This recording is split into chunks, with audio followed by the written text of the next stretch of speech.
Welcome to Electric Evolution with Liz Allan. This podcast is about the journey to a more sustainable future in order for us to be able to do our bit to achieve net zero. I'll be discussing a variety of topics with experts in their field in order to educate and increase our knowledge of clean energy, electric vehicles and the electric vehicle infrastructure. So whether you're an individual wanting to make a difference at home, a small business or a corporate, this podcast is just for you. Okay, on today's podcast, I have got Anne Snelson, and she's the founder of Lead with Sustainability. So thank you ever so much, Anne, for joining me today on the podcast. It's brilliant. We've not met face to face, have we? But we've had quite a lot of either telephone calls or we've spoken on WhatsApp quite a lot, haven't we? That's right. Yeah, no, it's lovely to be here. Thanks very much for inviting me. No, it's brilliant. And actually, I saw you. So you made a comment on the on the EV Cafe webinar, didn't you? That my husband was on a few months ago, and something that you said just really rang a bell to me. You know, it really rang true because you were saying they were talking about the pushback of, kind of the manufacture of the CC manufacturing of petrol and diesel cars, and you were saying about public perception, and I was just like, this woman knows exactly. I'm totally on the same wavelength as this woman. I've got to talk to her. And then I think I messaged you straight away, didn't I? Yeah, that's right. And I think Nick Coulin had suggested that I get in contact with you. So it was really fortuitous. And yeah, I mean, unfortunately, I don't know if you've seen the last few months, but electric vehicle sales have dropped since that pushback. You kind of go, it's all very well for the manufacturers to still have the targets, but if consumers don't think there's the urgency anymore. Tell me a little bit about your background, Anne, because I know what you're doing now, but let's talk about what happened in the run up into kind of starting Lead with Sustainability. Sure. I mean, I have been in the transport industry for most of my life. I was actually a policy researcher in the 1990s for the AA, doing car sharing and trying to get motorists on bicycles, believe it or not. So as long ago as 1991, 92, I was doing that. And I then had a bit of time out, moved to Vodafone and did some stuff there before having children. And when I came back from having children, I went to work for Ringo, phone parking. So I got quite into that. I was employee number 15 there, so built it up from nothing, which was great fun. But I sort of all the way through it, I was very much into climate change, climate awareness. At Ringo, we introduced a fabulous service called emissions-based parking, which is actually the biggest thing I could ever do, which really just people pay according to the emissions of their vehicle. And I mean, to be honest, in Westminster, they said that when they expanded from the trial that we originally did there to the full city, it was going to reduce journeys by 250,000 journeys each year. So, I mean, you kind of imagine anything that I can do now would compare with that. So, yes, so that was great. But I kept telling my daughter and my son that they would have to deal with climate change. And my daughter, who was 16 at the time, just said, well, what are you doing about it, Mum? You're not exactly past it. And I thought, good point, really. Good point. Yeah. So at that point, I decided to jump ship. I've still really liked Ringo, but it wasn't doing what I needed it to, really. And I went to work for a co-charger and start up neighbourhood charging. So that was good. I did that for about a year. And unfortunately, it didn't expand at quite the rate we were hoping it would. It was early days still in the electric vehicle industry then. So I think that will become more important as the industry moves on. And really about a year and a half ago, I decided that I would be better to set up on my own, do consulting, see if I could help move things along a little bit quicker. And my background is sort of marketing, communications, business, product, you name it. So I've been doing that sort of, just over a year now, and loving it. I have become a carbon literacy project trainer, which I totally love. That seems to be my thing. It changes how people feel about climate change. It gets them acting. Some of the pledges that people come up with there are just amazing. So I really love doing that and helping companies really just look at how they can be more sustainable, the sorts of things that they can do, and why it's important too.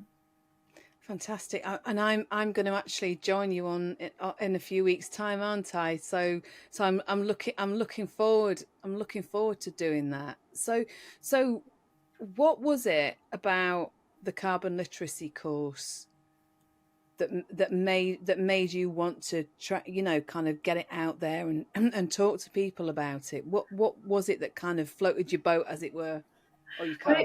yeah, no, it's funny. It was the only course that multiple people came and told me that I should do when I said I wanted to do more in sustainability.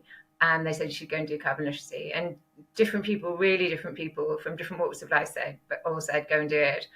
And I did the online course first of all, and just thought, wow, okay. They have one that you do on your own, but you have to go and get certification with a group of people. So it's a very practical course. Mm. And I joined Auto Trader for their course to get that certification. And by that time, it was a few months after I'd done the online course, and really that whole time it'd been mulling in the background. And I just find it amazing. I mean, even people, I mean, I hope you really, really enjoy it, but even people that know a fair bit about climate change come on the course, and just, it's the immediacy of it. It is those graphs that you look at, and you just kind of go, oh my goodness, we have to act now. And it really is that sort of wake up call, no matter how much you may think that you know, when you see what we have to do, and we have to do it now. That to me was the real thing. And it did change my life. I put that in a blog on my website. By the time I did the Auto Trader course, I was ready to give up my car. I'd been basically reducing my travel as much as possible. And I thought, oh my goodness, okay, I'll bite the bullet. And I did that as part of my pledge then, for how I would reduce my emissions. And that's what I love about doing it for other people, just seeing some of the amazing things that people say. They inspire me as well. I kind of go, oh my goodness, what am I going to do next? So it's fabulous from that point of view. Really, really love it. Oh, so go on, because I'd really like to understand a little bit about some of the pledges, and so can you explain? There's a bit of homework that we've got to do beforehand, isn't there? And then kind of as you go through the day, your talk, is it kind of open conference conversations, if I can get my teeth in, open conversations about kind of the topics that you're talking about? How does it work? Yeah, I mean, it's a really packed day. I do it online, so at the sort of towards the end of the day, maybe you get a bit of Zoom fatigue, but it's a lovely mix of things where some of it's me talking, some of it's interacting with other people. So Mm. each day is different that I do, because it really depends on who's there. On the last one, I had three people from Stagecoach, for instance, so it had quite a bus angle to it. I've had people from electric bicycles and the Bicycle Association. I obviously had Wow. people from parking. So everyone comes in with a slightly different angle. um, so there's a mixture of the videos, which are quite hard hitting. Yes, interactions, case studies to look at, a fair bit about policy. So my carbon literacy project, of course, is about transport and automotive, but Hmm. CLP, you can do it in various different subjects. So it's not just about transport. There's other ones that are about winter sports, for instance, which I always find is a quite curious one. So there's local authority ones, councillor ones, government ones, education ones. So they all try and do it specific to the sector and have something about that. But of course, most people understand about transport. You know, if you go jump in a Yeah. car, go on a train or whatever, then you know about that. So I do find that it's a wide interest and a wide audience that I get coming along. So it's great from that point of view. So what was your pledge then originally? Well, I mean, so I didn't actually have to do the pledge until I did the Auto Trader one. And as I say, my personal one was giving up the car. So that was Yes. quite a big one. Yes. um, and really, my business one was what I'm doing now, to sort of give up my full-time job, which was a bit scary too, and to set up my own business, and really help businesses to do what they could to reduce emissions.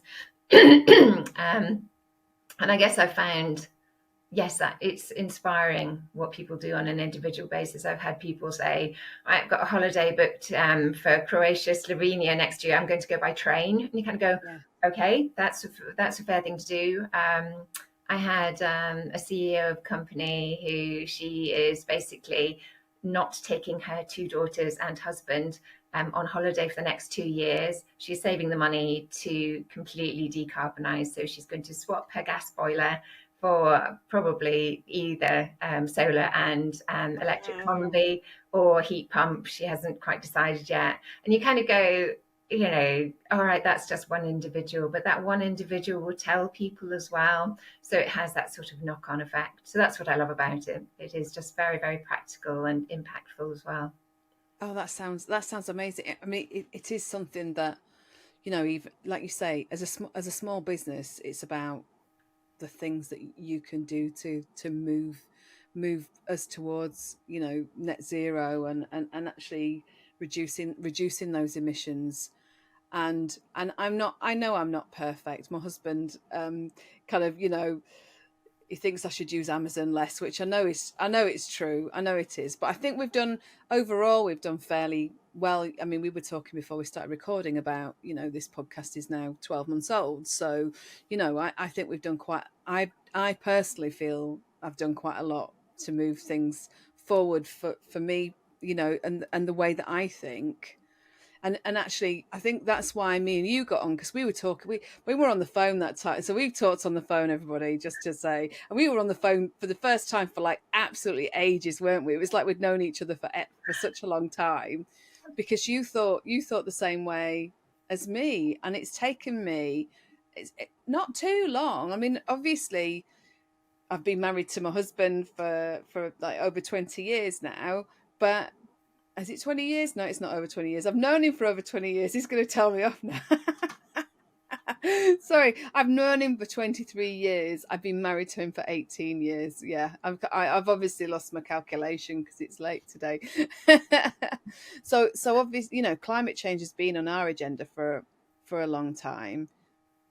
And it's not that I didn't take it seriously. I don't know whether you felt like this, but it's all of a sudden there's something that just kind of clicks. Mm-hmm. Isn't there? And I think it's about spreading the word, isn't it? I mean, for me, it was certainly about data. I mean, I'm a bit of a, my original degree was in stats. I have maths in the background, numeracy, etc. And I mean, I remember Rick Boulemier saying, basically, we have to peak emissions in 2025. And I went, ooh, okay. In my head, it had been about net zero by 2050. And just someone giving me that information. I mean, I still thank him so much for that, because it was quite a click to me. I thought that I knew about climate change, or, I had an interest in it. And it was just that immediacy. And he said, of course, we have to, then half emissions by 2030. And I went, gosh, that's a lot. And if you don't know that figure, if you haven't seen the graphs of it still going up and up and up and having to go, like this, then people just don't understand it. And sometimes people kind of go to me, oh, they're just ignoring it.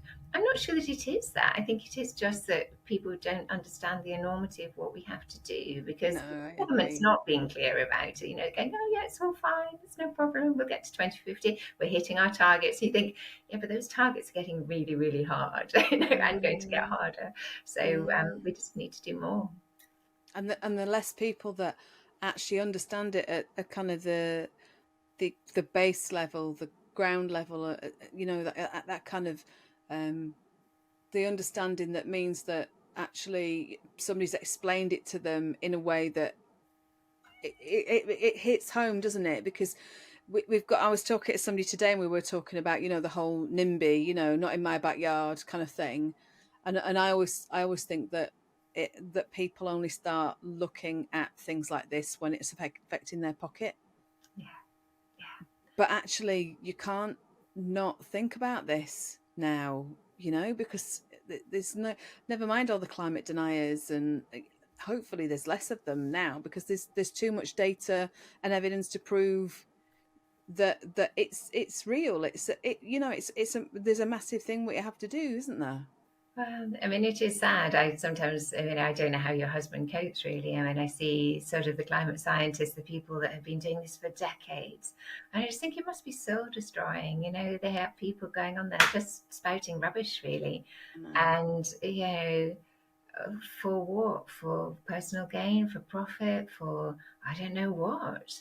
And you do wonder how they feel living with themselves, with that denial mentality. And then I've met other people that, quite honestly, don't believe it for whatever weird reason that someone somewhere has told them, or they believe Or they're they've read scientists. something. They kind of go, well, I don't know why carbon dioxide in the atmosphere would do that. And you kind of go, well, these people are living with it day in, day out, and the measurements and everything else, can't you just trust them? And it's a bit strange because there's very little else in life which seems to have that denial around it. Normally people go, that's the science and I believe it. If a scientist says something, they would believe it. Whereas with climate change, it just seems, I guess, because there's been so much, well, yes, dare I say, Like the you fossil said, fuel if you've providers got, putting out rubbish. yeah, but if you've got somebody with an ulterior motive, Yeah. I was talking to somebody today about, is it the Koch brothers out in the States, and the heat pump kind of, that we there was information that came through about the, kind of the misinformation about heat pumps was, I don't know whether this how true. Wouldn't surprise me. I can't imagine that it's not true, but the PR company that was pushing that misinformation was paid ultimately by oil and gas, and actually, they're the ones that are going to lose out because they're making billions at the moment, aren't they? And I'm, and I know people will kind of go, well, you shouldn't be saying that, but actually, they're the ones that are going to be losing billions when we move from fossil fuels to electrification. But it's now they need to start feathering the nest somewhere else, don't they? You know, rather than keeping, don't keep doing what you're doing. You know that it's harming the planet and the people on it. So move over to something that's more sustainable. Yeah, yeah, I know. I mean, don't they have children? Don't they think about it? Don't they, I don't know. Or maybe they are also, in denial and don't realize that quite, what the situation is. And I think that is, going back to CLP, even for people who are in this industry, who, in the electric vehicle industry, for instance, I've had them come on, people that I think, gosh, I look at them and I think, are you going to learn anything? And they do. They learn it and they say, it's such a good reminder of just what's important, what we need to do, why we need to do it, and why we need to do it now. So, yeah, I think that education piece is just so important for everyone. And I haven't found a better way of doing it, if I'm honest. If I just work for one company, then you kind of go, that's not having the impact that, telling 10, 12 people, even with the regularity that I do it, it does just mushroom. So it's great from that point of view. I mean, I don't know. Maybe there are other things. You've spoken to so many people. No, I think what you're doing is absolutely it's fabulous. So you do some other consultancy as well, don't you? Yeah, I mean, I do some marketing and communications as well, the general sort of sustainability stuff, looking at different industries and what they can do. Most of what I do has a marketing hat on of some sort or another. So then I'll come up with ideas for things that they could do, both internally and externally, just tweaking their products really to make them better. And that's the sort of thing that I really love. At Ringo, we were taking parking and yeah, it made it really sustainable by basically varying tariffs and prices so much, isn't it? I mean, as you say, money drives the world, unfortunately. So make it work for us, really, and look at ways that you can do that. And I think, going forwards, emissions scope 1, 2, and 3 is going to be vastly more important, and businesses need to get a handle on it because there are, I mean, if not UK regulations, because we seem to be going backwards on that one, I mean, there are European regulations. So any company dealing with the EU will have to know what their scope 1, 2, and 3 emissions are and what they're doing about it, and be able to demonstrate that they are reducing. So yes, it will become more important. Just hope it happens in time, really. So just in case people don't, I mean, there'll be a lot of people that will know about scope 1, 2, and 3 emissions. and I don't think I've gone into this too much previously when I've talked to anybody. Can you remind me what they are? Yeah, well, certainly scope one emissions are the internal emissions to a company. I mean, there is some tricky situations. Electric vehicles are one of the hard ones because it depends on whether they're leased or purchased by the company. So scope two is generally things like electricity, oil and gas. So I mean, both of those are just internal to the company. And scope three is absolutely everything else. And they're the difficult ones to measure because it is downstream and upstream emissions. So you have to think both about your supply chain and your customers. And, how do you measure what your customers' use of your services are, particularly if you're a car manufacturer of some sort. So you have to think about that and be able to measure that. So, and the other thing with scope three is that, of course, if you're a car manufacturer, then your scope three emissions might be somebody else's scope three emissions as well. So it's an interesting situation. And but the largest companies now, the FTSE 500, all have to report on an annual basis. So they've had to do that. And as I say, there's European legislation coming in where they're going to expand it out to all sizes of business. And certainly the expectation was that in the UK, smaller businesses would have to do it as well. But yes, this government seems to have rode back a little bit on many of their emissions targets, unfortunately, sadly. Can I be a little bit provocative and ask you why you think that is? Gosh, can't think that there's something called the general election coming up. But anyway, I can't wait for it to happen, really. And I just hope that some of the other parties realise that, vote buying with things like plans for motorists aren't the best thing to do. And I don't know that it's actually played in their favour either, because I think people see through it. But yeah, a bit sad. But it might have done to people who, for example, read certain broadsheets. What do you know what I mean? Because I was talking to somebody earlier about the fact that a very intelligent friend of mine who is a barrister, she basically said to me, we had lunch together yesterday, and we've known each other. We used to go to school together when we were at primary school, and then we went to secondary school, and then she moved, and then bizarrely enough, she now lives in Dunstable and I live in Reading. So we meet up, and it's brilliant. And she's such an intelligent woman. But actually, she kind of said to me, so I don't. What is this about? The government have been saying that. About the affordability of electric vehicles and and the ban on the reason behind the ban, because they're saying that people couldn't afford it. And I went, that it's not banning all petrol and diesel cars, don't you? She went, no, it's not that, is it? It's the fact that we can't drive. I went, no, it's just the manufacture of petrol and diesel that's going to be banned. They're going to stop the manufacture. Oh, so what I'm saying is, if a very intelligent woman like that, who's a barrister, actually thinks that, then I hate, that is just one person out of what have we got in this country? Is it 60 million? Yeah.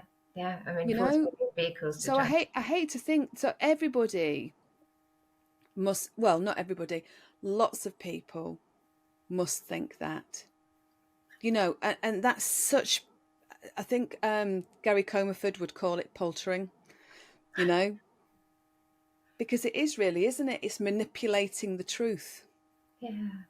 I mean, it's a tricky one because I think it's such a complex thing to explain, and I think people in the industry maybe haven't helped. I mean, I said on that post, we call it the ICE ban, the sales ban on ICE vehicles, and we talk about it, and everyone tends to shorten it, don't they? So maybe people see that as all sales rather than just new sales. But I mean, either way, it has meant that putting that back consumers have thought, okay, it's not so important. I feel quite sorry for the manufacturers because they have stinking rotten targets to reach. It's like 22% of all new sales next year have to be electric vehicles. Otherwise, they have to pay £15,000 per vehicle. I mean, all right, there's sort of things that they can do with their credits instead, but that's a significant amount of money. I've been studying Nissan I'm doing the Cambridge Institute of Sustainability Leadership course at the moment, and they would, on a pure basis of taking what they're at now and where they need to be next year, if they don't increase their electric vehicle sales, they'll be looking at a fine of £300 million. And you kind of go, that's quite a lot of money. I mean, as I say, they can swap credits and things like that and maybe put that off for a bit, but the targets only get harder and harder.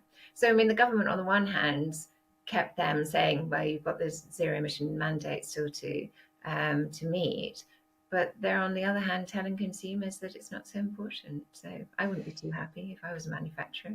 Anyway, and that is really, it's not on, is it? Really, just doing it like that, and telling consumers. I mean, that's sorry. I still get annoyed by the speech where he was talking about we're not going to tax meat. I don't ever remember there being anything out there to say that we were going to have meat taxed anyway, and do you know what? And actually, I've got to say to you, over the last 12 months, probably since I've been doing this and talking to more people, I've never ever thought I was a political person, but for this stuff, it just makes my blood boil. It really does.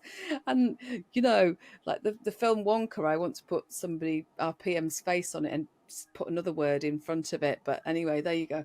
I'm the same. I mean, before I started doing this, I had never emailed my MP. Well, my MP happens to be Jeremy Hunt, which is quite useful, really. And I mean, I've emailed him, I don't know how many times the last few months. So he must be sick fed up of me. But anyway, I mean, it is something we can all do. Does he respond? Yeah, eventually, not wonderfully helpfully, but yeah. I mean, somebody there is doing something. So, God, yeah. Well, finally. Tell me about this. So you're doing it's a Cambridge University. Is it a master's or I can't? Fortunately, it's just a short course, and that's bad enough. So it's an 8-week course, and I am just about finished. Tomorrow is my last day to get my assignment in. Thank God. And what's it called? What is it? So the Cambridge University have set what is called the Institution of Sustainability Leadership, and they have different courses, and as well as the CLP Carbon Literacy Project, which everybody told me to do. Some friends said, "Oh, you need to do. If you want to do it properly, you have to do the Cambridge one." And amusingly, my brother and my father both went to Cambridge, and I didn't, of course. So this is me sort of not really a chip on my shoulder, but finally catching up with them. But so it's quite nice from that point of view. You can just get that chip and flick it off now, can't you? Come on, it's gone. I have really enjoyed it. I mean, it is. So I did an MBA when I was 30, and it's similar sort of thinking. And how do you put all your thoughts into 125 words? And you kind of go, how many words? That's really not very many. So most of the challenge is actually that in terms of how you structure your answers and things. But it has been really interesting. I mean, there are some. I mean, in terms of circularity, I always quite like the circularity principle of reducing, reusing, recycling in that order. And they actually go further and say that we should be looking at completely cradle to cradle manufacturing.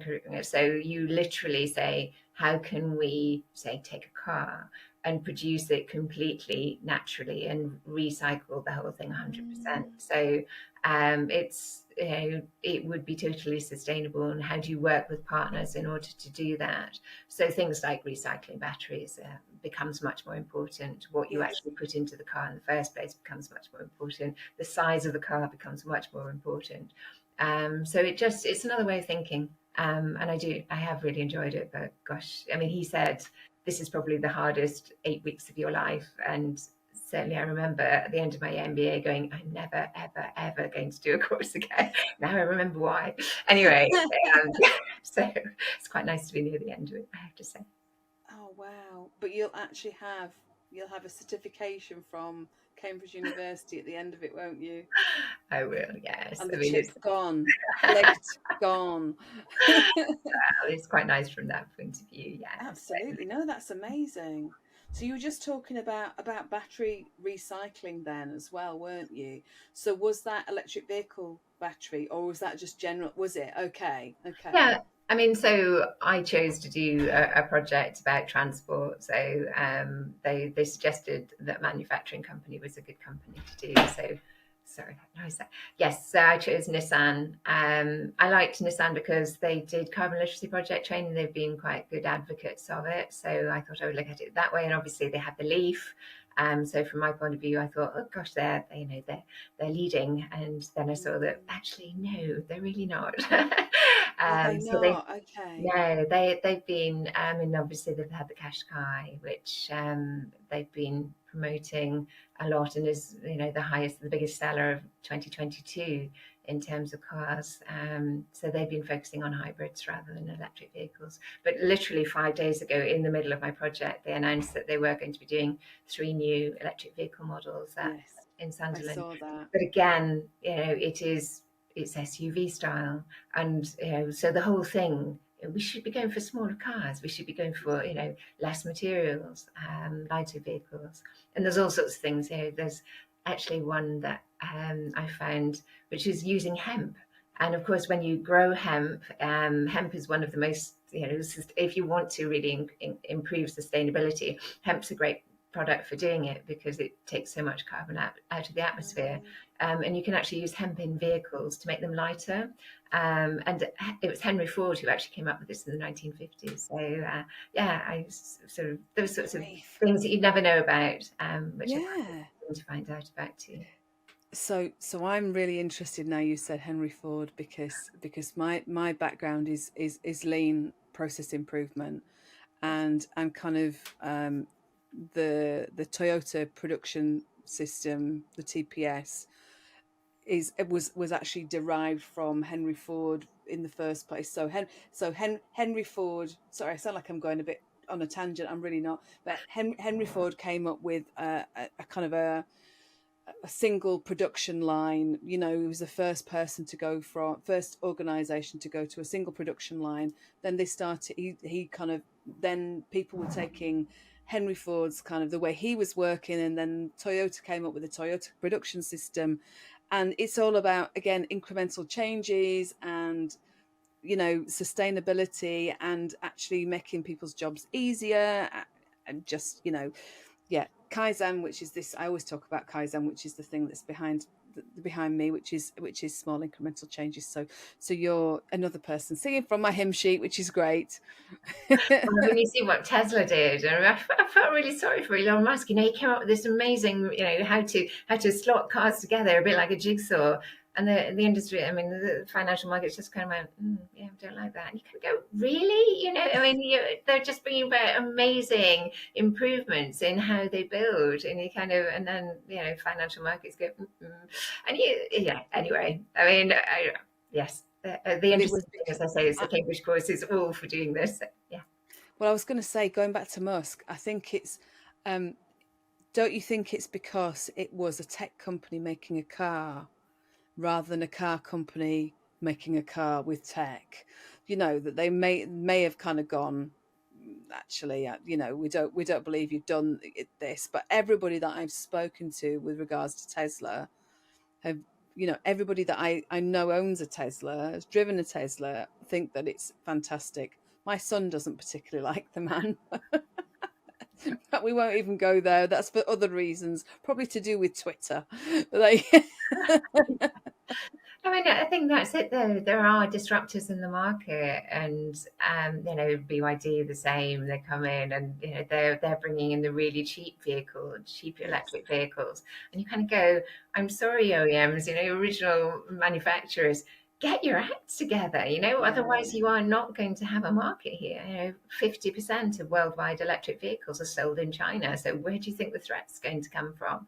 And they're all smaller cars. So I mean, Nissan has a really cool car called the Sakura, which is a K car, which is one of these tiny little ones. Mm. And they're incredibly popular, yes, in Japan, but why not try that over here? That might be more successful, especially when people are going, I'd like to have an electric vehicle, but I can't afford one. I need to be If they cheaper. are £8,000, even if that's just part of your purchase, more people would do it. So Yeah, exactly. And actually, going back to what you said about SUVs, I get why. I get why we've, in some ways, people have wanted a bigger car because they've had families that put, you've got a dog in the back, you've got buggies and all this kind of stuff. If you've got big families and you've got your shopping in there and all that kind of stuff. But actually, not everybody does have that. They don't, when we had a petrol car, we had a Golf. It was a nice size for us. It's just a, reasonably small car. But I didn't see anything that was within our price range that was that size. Do you know what I mean? At the price that we could afford it. And my husband doesn't need to drive. I'm the one who needs to drive because of the travel that I'm doing. And it's a complicated journeys and stuff like that. So I can't just train it there and bus it. It's, that'd be just far too complex. But yeah, why do you think we've actually been, other than the fact what I've just said about families, why are we producing so many SUV sizes when actually not everybody needs to have an SUV? no, I mean, again, it's the manufacturers and profit motive, I'm afraid. And I mean, I've seen articles which are just, we're following America. And America got into the sort of trucks and SUVs because they could bend the legislation, so they weren't counted as vehicles, so they didn't have to meet the same emissions targets and things Oh like that. God. So appallingly, what we've done is build bigger and bigger cars and actually make road safety and emissions worse, which is not the best thing to do. And yes, I mean, the knock-on effect for how wide is the road, how wide are car parking spaces, how wide are garages, it's just ridiculous. All for Mm, what? Because car manufacturers basically want to make a bit more profit and want to hide it in the cheaper things, which is make a bigger car, then you can charge more. And obviously, the fiberglass or whatever is less expensive than the batteries and the engine parts and everything else. So mm. unfortunately, that's what we're stuck with. And yes, good marketing, dare I say, says me who's a marketeer. But yeah, I mean, so the number of people I know who say, "Oh, I feel safer in it," and you kind of go, "Yeah, you might feel safer, but it's not safer for the people that you hit on a bike or as a pedestrian, sadly." If you do Mm, hit them, then it's far less safe for them. Are you sure that that's what you want to consider when you're cosseting your children in the back of it? It's difficult. yeah. I mean, I don't think there's an easy answer, and some of the models that are being have been proposed for the last 5-10 years about can we get to a situation where the vast majority of vehicles have one single driver the vast majority of the time. Is it possible to have, say, a say car for those sorts of journeys? And then when you need the car to take the dog or whatever on holiday, rent it or Yeah. whatever. And I think there needs to be much more thought around that if we are going to tackle emissions, because you don't need big cars for the vast majority of the time. No, and you can use companies like Co-Wheels for things as well, can't you? Yeah. You know, so I know that that's the kind of the popularity of Co-Wheels has increased quite a lot. And I suppose if you think about it, if you just you, because I think that's the idea of future cities, isn't it? To actually, have cars that you don't have a car all the time. You actually, kind of have a car when you as and when you need it. I mean, our car has been sat on, well, I mean, I took my son to school today, but other than that, it was sat on the drive from Friday to today, so it could have been somebody else could have been using it, couldn't they, really, or whatever. So yeah, but we shall see. And it did, when you were saying about kind of the size of American cars, it did remind me years and years ago. So when my son was little, we went to Florida, and we got a hire car. So this is probably, I mean, yeah, he was probably about 4, so he's now 18, so 14 years ago. And they gave us, inverted commas, a small car, a small family car, and I was like, "You are? This is huge. How is this small? what what is a large car then? Is that like a bus? You know?" I know. I mean, you do when we're talking about UK government and everything else. You do sometimes look across the water and go, "Well, it could be worse, couldn't it?" I don't think you can actually live over there without a car. It just doesn't seem to be feasible at all because of the way I it's built. know. No. I know. I do remember so yeah, we went kind of to the States for a little while, and actually have, yeah, you couldn't go anywhere without driving. It was so difficult to kind of get to anywhere because of the No payment, freeways and no nothing. You can go, okay, I can't actually walk here because I'm on the yeah. road the minute I get out of the Yeah, apartment or yeah. whatever. You take your life in your own hands if you're doing anything like that. Going, oh my God, I better go back, get my car. Uh, I know. So it will be interesting to see whether or not they do tackle anything that they need to over there. We'll see. Well, that actually brings me to my final question. Actually, so what would you like to see happen if you had your wish? If I was your fairy godmother, what would your wish be for the next 5 to 10 years? What would you like to see happen over the next 5 to 10 years? Oh gosh, where do I start? I mean, I would like all adults really to get some basic training in where we are. I would like governments to be honest about where we are. I mean, the interesting thing that I've found from the Cambridge course is that they are trying to connect individuals, businesses, and government. And that does seem to be the best way of doing it because government says, well, businesses don't like it if we bring in stuff, that they feel is anti-competitive or going to cost them more. And businesses equally go, well, we need the incentive of governments actually doing something to make us change the way that we operate. Um, it's difficult. It is difficult because the world is based around profit. We talk about GDP, we talk about profit. Everybody wants more, but we're spending the Earth's resources at 1.7 times what the world can actually stand. So we need to make cuts. I would love renewable energy to actually be decoupled from gas. That would be my number one thing. That was supposed to be beginning of January this year. Things like that. Just not necessarily saying you have to give up your car. Okay, I've done that. I mean, voluntarily, I'm in a lovely situation where I can do that. And actually, I've just come back from Scotland by train with my dog, and it was so much nicer than driving, because you could sit there and do other things, and I could talk, and it was social, and just the expectation, I think, always that when you've got four wheels outside your door, that you jump in it for whatever. So I would like those models of car sharing or insurance companies supporting people who want to share their car. I would far prefer to be borrowing a friend's to go and take my daughter to university than renting one. That just seems stupid. And it would make more use, yes, of the vehicles that are sitting 90% of the time plus not being used and just sitting on the roadside. So, yeah, from the point of view of transport, it is the sector that's going in the wrong direction. It is the largest emission sector in the UK. Energy is going down. Well done them. A lot of the other, yeah, exactly. A lot of the other Slow sectors. clap time, isn't it? Whereas transport, it's heading upwards, and we need to do something. So, as an industry, I think particularly, that's where I think there should be focus. And I'm hoping that we can do that. So, I mean, there are lots of people like yourself, that are really, really, really trying to get that message out there, aren't they?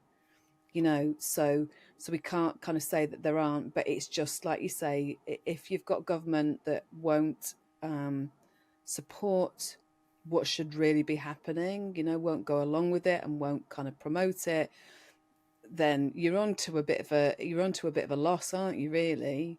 yeah. Yeah, So I gather Rishi spent longer in his jet getting to Dubai than he actually spent at the conference. funny Sorry, that, isn't I'm it? dating this by the fact that we're in COP28 at the moment, but you kind of go, really, really. Anyway, yeah. I hope his I'm saying 14-year-old daughters have something to say to him. I'm saying nothing. Oh my God. Oh, and do you know, I could talk to you for ages. I really could.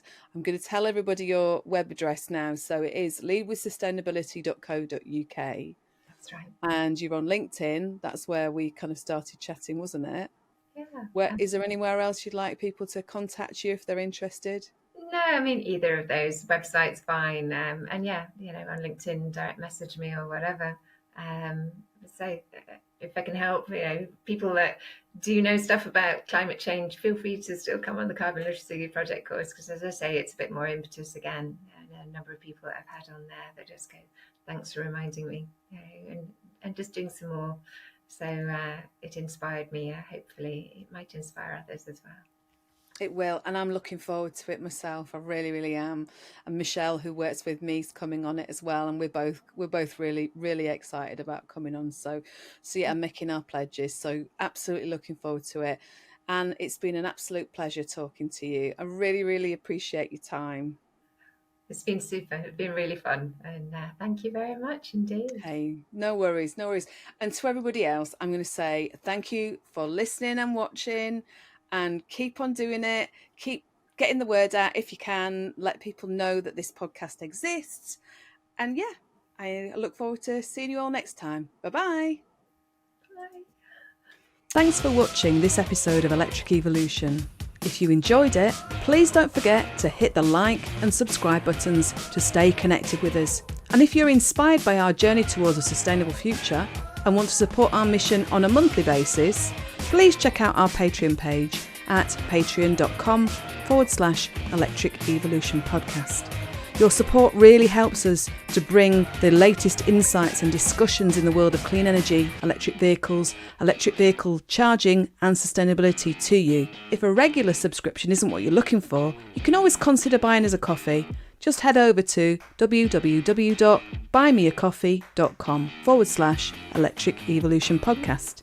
Every cup helps us to keep the electric evolution moving forwards. And if you're curious about our work in the EV infrastructure sector at Full Circle Continuous Improvement, why not visit us at www.fullcircleci.co.uk to find out more.